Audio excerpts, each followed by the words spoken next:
Assalamualaikum warahmatullahi wabarakatuh. Perkenalkan nama saya Fisya Angelina dengan NIM 2357301049. Baiklah, pada kesempatan kali ini saya akan membahas materi pada pertemuan ketiga, yaitu ada terdapat 4 topik utama.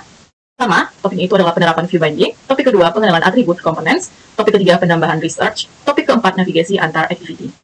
Oke baik, yang pertama di sini saya akan menjelaskan topik pertama kita yaitu penerapan view binding. Nah, apa sih view binding ini? View binding adalah fitur di Android Studio yang mempermudah akses ke komponen tampilan view saat inisialisasi di activity tanpa perlu menggunakan Find View by ID. Dengan view binding, setiap komponen yang ada pada layout XML dapat diakses secara otomatis berdasarkan atribut ID-nya, sehingga akan terhindar dari null pointer exception. Nah, oke, di sini kita diminta untuk membuat sebuah halaman login yang memiliki kriteria, yaitu ada username, ada password, tombol login, juga kita membuat logo dari topik yang kita bahas. Nah, di sini kami mengambilnya itu topiknya adalah tentang laundry. Dengan nama aplikasi kami itu Klik Cuci Apps. Lalu kita membuat judul apps dan deskripsi selamat datang yang sudah menerapkan custom font, lalu terapkan background untuk layout dan tombol, buat semenarik mungkin. Nah, jika tombol login diklik, maka akan berpindah ke halaman rumus bangun ruang yang sebelumnya sudah dibuat. Lalu kita ubah project yang kita buat itu menggunakan view binding. Oke, langsung saja pada topik pertama kita diminta untuk membuat package baru. Nah, di sini saya sudah membuat package-nya itu dengan nama login. Nah, bagaimana sih cara membuat package baru? Nah, di video sebelumnya saya sudah memberikan caranya. Nah, di sini kita tinggal pilih com.example klik cuci.apps. Nah, di sini kita klik kanan, kita pilih new. Nah, lalu kita pilih yang package. Nah, di sini kita tinggal membuat nama package baru kita itu. Oke, seperti itu. Nah, lalu bagaimana sih cara membuat activity barunya? Nah, cara membuat activity baru itu kita klik yang package yang kita buat tadi, lalu kita klik kanan, kita pilih new activity, dan kita pilih yang empty view activity. Nah, di sini kita tinggal ubah aja activity name-nya itu menjadi third activity. Oke, seperti itu. Nah, setelah kita membuat third activity tadi, maka langsung layout-nya itu akan langsung ter-create. Nah, di sini sudah muncul activity third.xml. Nah, ini sudah muncul. Nah, di sini juga kita akan menerapkan button edit text, text view untuk tampilan dari si halaman login yang kita akan buat. Nah, di sini saya sudah membuatnya menggunakan itu ada image terlebih dahulu untuk menampilkan logo yang telah kami buat. Nah, di sini kita menggunakan image view dengan ID-nya itu image view. Lalu ada text view dengan ID-nya itu welcome. Terus ada text view juga untuk input username. Ini dengan ID input username. Nah, lalu edit text untuk kita masukkan nama kita. Ini di sini kita masukkan nama kita. Lalu ada text view untuk password. Nah, lalu ada edit text-nya untuk kita inputkan si password yang sudah ada. Lalu ada button login. Ini ada button login. Dan yang terakhir juga ada text view untuk text klik cuci apps. Ya, tidak kelihatan. Nah, ini ada klik cuci apps. Oke, di sini saya akan melihatkan isi dari third activity. Oke, saya akan menjelaskan bagian-bagian yang ada di dalam third activity. Yang pertama itu ada private len init, part binding, activity third binding. Nah, di sini kita menggunakan view binding agar lebih efisien dalam mengakses elemen UI. Lalu ada override, ini override fun on create. Nah, di sini dia akan memanggil enable edge to edge untuk menyesuaikan tampilan layar penuh. Lalu, ini ada binding activity terbinding in flat, layout in flatter, set content view binding root. Nah, di sini dia akan menghubungkan third activity dengan layout activity third XML. Oke, selanjutnya ini ada view complex. Nah, ini akan memastikan tata letak tidak terganggu oleh status bar dan navigasi bar. Dan yang terakhir, ini ada binding button login. Yang mana saat tombol login diklik, maka akan berpindah ke halaman bangun datar activity. Nah, selanjutnya saya akan memberitahu teman-teman bagaimana sih cara mengaktifkan view binding ini. Nah, kita pilih Gradle yang modul apps. Nah, di sini kita tinggal membuat build feature view binding sama dengan true. Nah, itu adalah cara untuk memanggil si view binding yang telah kita buat. Lalu kita juga perlu memastikan Android manifest yang mana disesuaikan untuk memanggil si third activity. Nih. Nah, di sini terdapat activity Android name pertemuan 2 bangun datar activity itu sama dengan true, yang mana bangun datar activity ini bisa diakses dari aplikasi lain. Nah, apa sih perbedaannya antara Android exported true dan false? Nah, kalau true ini bisa diakses dari aplikasi lain, sedangkan false itu hanya bisa diakses dalam aplikasi sendiri. Nah, selanjutnya itu ada di sini kita juga terapkan untuk main activity-nya itu sama dengan true. Dan di sini ada third activity, yang mana activity pertama dijalankan saat aplikasi dibuka. Nah, di sini menggunakan intent filter, menentukan main awal dan launcher icon aplikasi muncul di layar utama. Oke, selanjutnya di sini saya akan membahas topik kedua kita, yaitu pengenalan atribut components. Nah, di sini kita sudah membuat komponen-komponennya. Kita perjelas. Bentar.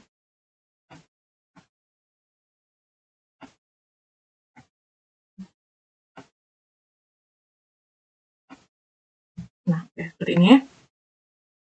Nah, di sini kita menerapkan ada image view, terus ada text view. Nah, di sini juga text view, dan ini ada edit text seperti ini, terus ada button login, dan ada text view lagi.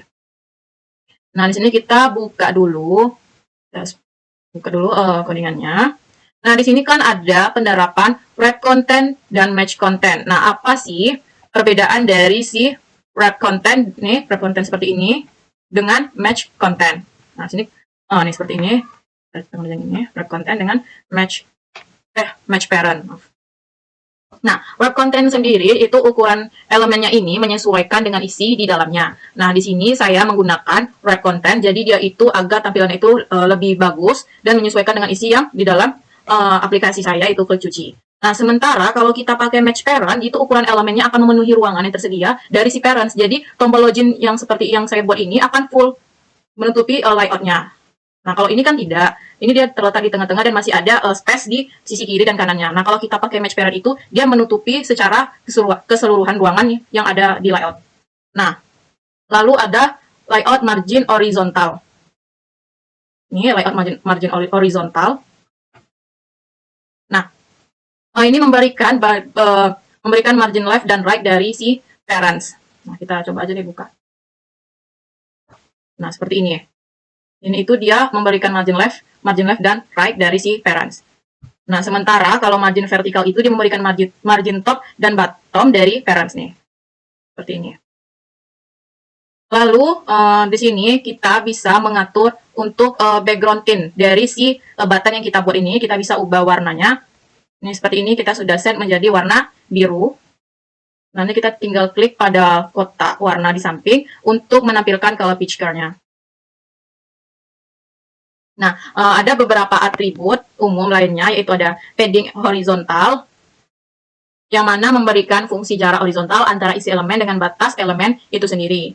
Nah, selanjutnya ada padding vertikal, memberikan jarak vertikal antara isi elemen dengan batas elemen itu sendiri. Lalu ada text size, yaitu mengukur ukuran teks dalam satu SP. Lalu ada background theme, gravity, text color, font family, elevation, visibility, dan masih banyak lagi.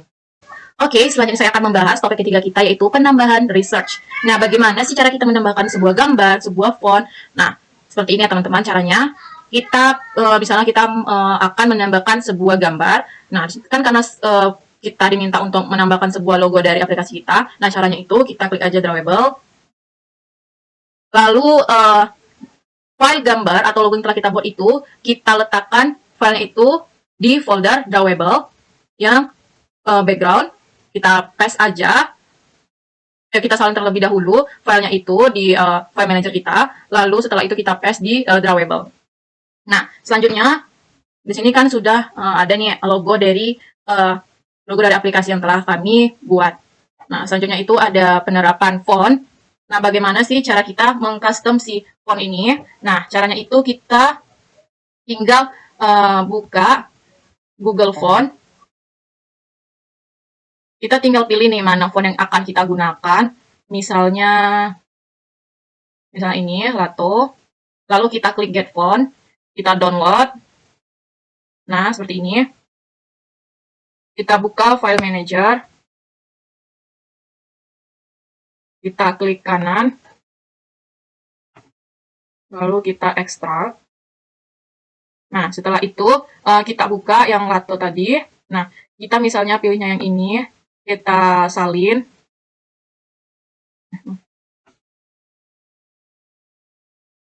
Nah, kita copy. Lalu kita pindahkan ke package font. Kita paste aja. Nah, di sini kita ubah dulu name-nya dengan huruf kecil semua. Ini seperti ini. Nah, ini tetap ya format itu TTF. Oke. Nah, maka akan muncul sini lato black.ttf. Nah, seperti ini teman-teman. Untuk penerapan si font. Selanjutnya, untuk menggunakan gambar dalam image view, kita perlu menggunakan apps SRC Compact, Drawable, Klik Cuci. Nah, untuk font, kita menggunakan Android Font Family. Ini seperti ini, kita pilih yang fontnya itu misalnya Poppin Semi Bold. Nah, seperti itu. Oke, selanjutnya saya akan menjelaskan sedikit bagaimana penggunaan string dari string XML. Nah, bagaimana caranya? Itu kita lakukan agar teks dapat terdefinisikan sama di seluruh tempat, sehingga jika ada perubahan cukup menyesuaikan yang ada di file ini tanpa harus merubah di tempat lainnya.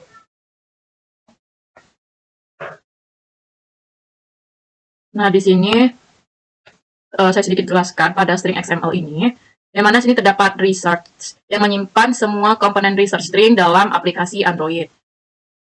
Nah, di sini ada string name, app name, ini, Klik Cuci Apps, yang mana mendefinisikan string dengan nama apps yang bernilai itu si Klik Cuci Apps. Nah, kegunaannya itu untuk memudahkan pengelolaan teks dalam aplikasi, terutama untuk penerjemahan dan perubahan teks tanpa mengedit kode utama. Nah, cara penggunaan di XML itu Android label itu dengan string apps name. Kalau di Java kode itu get string r string dot app name. Selanjutnya itu ada menggunakan warna dari color XML. Nah, di sini kita sudah mendefinisikan dari warna-warna yang ada.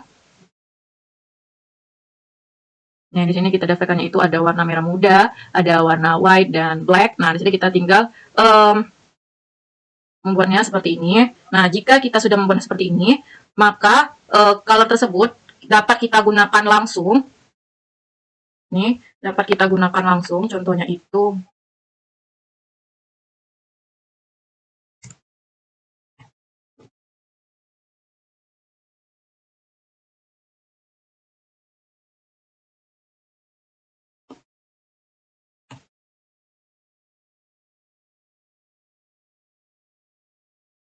nah, di sini kita tinggal klik aja misalnya warnanya itu black, maka dia akan langsung otomatis warna itu adalah black tanpa kita perlu buat seperti pagar, terus ada buat kode warnanya itu tidak perlu lagi.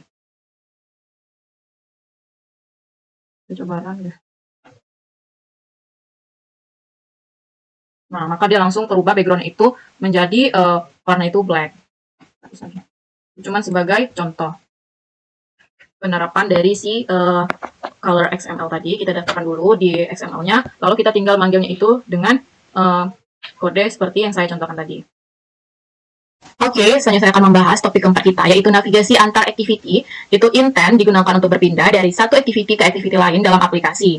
Nah, contohnya itu seperti pada try activity ini. Nah, ketika kita mengklik button login, maka dia akan mengarahkan ke halaman itu bangun datar si activity. Oke, selanjutnya kita akan coba menjalankannya. Kita masukkan dulu username-nya. Lalu kita masukkan password. Lalu kita klik button login, maka dia akan langsung pindah ke halaman rumus bangun ruang. Nah, seperti ini. Lalu kita coba dia masukkan tes lagi, apakah dia bisa. Nah, maka muncul luas dari segitiga. Kita masukkan misalnya kubusnya. Nah, maka akan muncul volume dari kubus.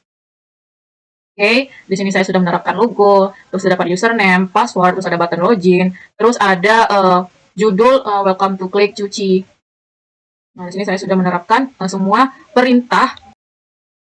Oke, mungkin sekian dari saya. Saya akhiri dengan Assalamualaikum warahmatullahi wabarakatuh.